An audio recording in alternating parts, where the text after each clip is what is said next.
Hello dear, मैं महेश राठौड़। आज हम सीखने वाले हैं प्रतिविस्थापन विधि। अब देखो, प्रतिविस्थापन विधि कक्षा 10वीं के बच्चों के लिए बहुत ही इम्पोर्टेंट है। इस विधि द्वारा प्रत्येक वर्ष एग्जाम में क्वेश्चन पूछा जाता है। तो देखो बच्चों, दो चर वाले रेखीय समीकरण को प्रतिस्थापन विधि से कैसे हल करते हैं, इस वीडियो को आप लास्ट तक देखना, जिससे आपको स्टेप बाय स्टेप प्रतिविस्थापन विधि से रेखीय समीकरण को हल करना सिखाऊंगा। तो आइए शुरू करते हैं और लेते हैं पहला क्वेश्चन। तो क्वेश्चन क्या है, x + y = 14 और दूसरी समीकरण है x - y = 4 है। तो इसको हमको प्रतिविस्थापन विधि से हल करना है। तो हम इन दोनों समीकरण में से किसी एक समीकरण को उठाकर वहां पर या तो x का मान निकालेंगे या तो y का मान निकालेंगे। कैसे निकालेंगे, आइए देखो। हम इसको नाम दे देते हैं समीकरण नंबर 1 और इसको दे देते हैं समीकरण नंबर 2। तो अब यहाँ देखो, यहाँ ले लेता हूं मैं समीकरण 2 से। ये हम समीकरण नंबर 2 ले रहे हैं। तो क्या है समीकरण नंबर 2, x - y = 4। तो अब देखो, हम इससे x का मान निकालेंगे। तो x का मान निकालना है तो यहाँ पर y को हमको पक्षांतर करना पड़ेगा। तो y यहाँ माइनस में, बराबर के उधर पक्षांतर करेंगे तो ये प्लस में हो जाएगा। तो x का मान निकल जाएगा, x = 4 + y। अब ये जो x का मान है, इसका मान हम समीकरण नंबर 1 में रखेंगे। हम 2 में नहीं रखेंगे क्योंकि हमने 2 से तो x का मान निकाला है ना। तो हम x का मान समीकरण नंबर 1 में रखेंगे। इसको समीकरण नंबर 3 नाम दे देते हैं। अब देखो बच्चों, यहाँ पर x का मान समीकरण 1 में रख देंगे। तो समीकरण 1 में x का मान रखने पर तो यहाँ लिखेंगे समीकरण 1 में x का मान रखने पर, तो देखो समीकरण 1 क्या है, x + y = 14 है। तो ये जो x है ना, इसके जगह पर हम क्या रख देंगे, 4 + y रख देंगे। तो यहाँ पर x की जगह पर रख देंगे तो 4 + y, और पहले से y है और बराबर में क्या है, 14 है। अब देखो, ये y और y जुड़ के क्या हो जाएगा, 2y हो जाएगा। तो यहाँ पर देखो 4 + 2y बराबर में क्या हो जाएगा, 14 हो जाएगा, क्योंकि y और y जुड़ के 2y हो जाएगा। अब यहाँ पर देखो, इस 4 को पक्षांतर कर लेंगे हम, क्योंकि हमें y का मान निकालना है। तो 4 प्लस का है, उधर जाके क्या हो जाएगा, माइनस का हो जाएगा। तो 2y = 14 - 4। तो 14 में से 4 घटाएंगे तो क्या बचेगा, 2y = 10 बचेगा।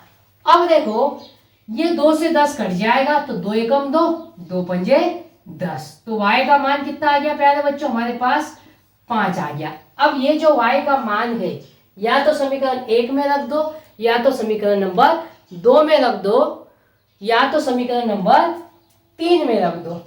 तो कहीं पर भी रखेंगे तो हमारा x का मान निकल आएगा। तो हम यहाँ पर रखते हैं y = 5 समीकरण 3 में रखने पर। तो यहाँ पर समीकरण 3 क्या है, x = 4 + y। तो यहाँ पर y का मान रख देंगे तो क्या हो जाएगा, x = 4 + y का मान कितना निकाला हमने, 5 निकाला। तो y की जगह पर हम क्या रख देंगे, 5 रख देंगे। तो यहाँ पर 5 रख दिया।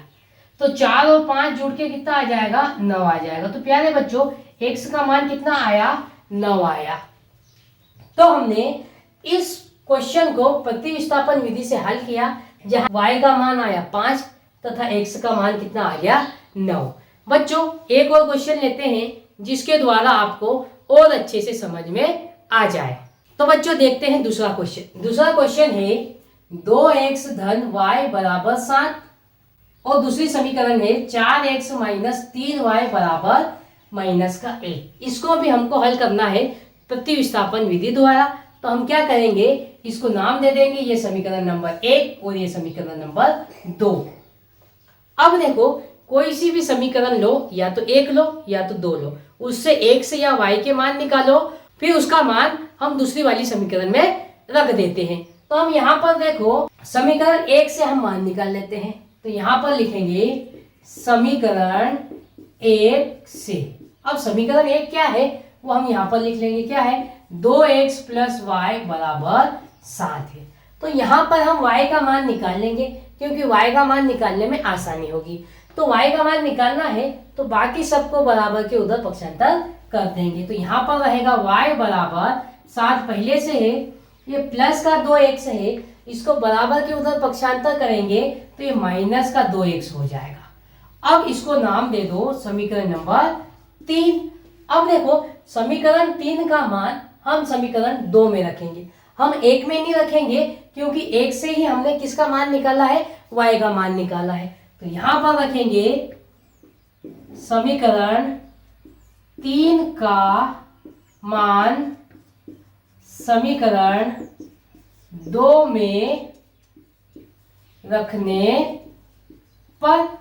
तो देखो समीकरण 2 क्या है? यहाँ पर 4x माइनस 3y बराबर में माइनस का 1 है। तो हम यहाँ पर इस समीकरण में y का मान रख देंगे। तो देखो y कहाँ है? यहाँ पर है। तो यहाँ पर y का मान ये वाला रख देंगे। तो आइए रखते हैं। यहाँ पर क्या हो जाएगा? 4x माइनस 3 गुणित y का मान रख देगा 7 माइनस 2x बराबर में माइनस का 1 है।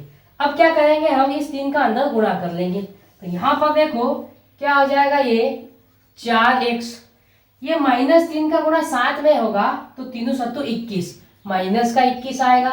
अब देखो इस -3 का गुणा 2x में होगा तो क्या आ जाएगा? प्लस का 6x और बराबर में क्या है? -1 है। अब यहाँ पर देखो 4x भी प्लस का है और 6x भी प्लस का है तो इसको जोड़ देंगे तो कितना हो जाएगा? ये 10x माइनस 21 बराबर में माइनस का 1। अब हमको x का मान निकालना है ना, तो बाकी संख्याओं को पक्षांतर करते जाएंगे। तो ये माइनस का 21 को पक्षांतर करेंगे तो उधर जाके क्या हो जाएगा? प्लस का 21। तो 10x बराबर -1 प्लस 21। इस -21 को पक्षांतर किया है तो बराबर के उधर जाके प्लस 21 हो गया। अब यहाँ पर देखो इसको हल कर लेंगे तो 10x बराबर 21 में से 1 गया तो कितना बचेगा? 20 बचेगा। ये ध्यान रखना है, एक प्लस वाली संख्या एक माइनस वाली संख्या घटाते हैं और चिन्ह कौन सा लगाते हैं? बड़ी संख्या के सामने वाला। तो ये प्लस की है तो ये भी प्लस की आ जाएगी। देखो 10 से कट जाएगा, 10 से कम 10, 10 दूनी 20। तो प्यारे बच्चों x का मान कितना आ गया? हमारे पास 2 आ गया। अब ये जो x का मान आया है इसको इन तीनों समीकरण में से किसी में भी रखेंगे तो मान आ जाएगा। तो हम यहाँ पर x का जो मान है वो समीकरण नंबर 3 में रखते हैं। तो यहाँ पर देखो x बराबर 2 समीकरण 3 में रखने पर। तो यहाँ पर देखो समीकरण 3 क्या है? तो y बराबर 7 माइनस 2x ये है। तो यहाँ पर हम x का मान रख देंगे तो x की जगह पर क्या रख देंगे? 2 रख देंगे। तो यहाँ पर y बराबर क्या हो जाएगा? 7 माइनस 2 गुणे 2, x का मान रख दिया तो y बराबर क्या हो जाएगा? 7 माइनस 2 दूनी कितना हो जाएगा? 4। 7 में से 4 गया तो y बराबर कितना आ गया? 3 आ गया। तो प्यारे बच्चों y का मान कितना आया? 3 आया।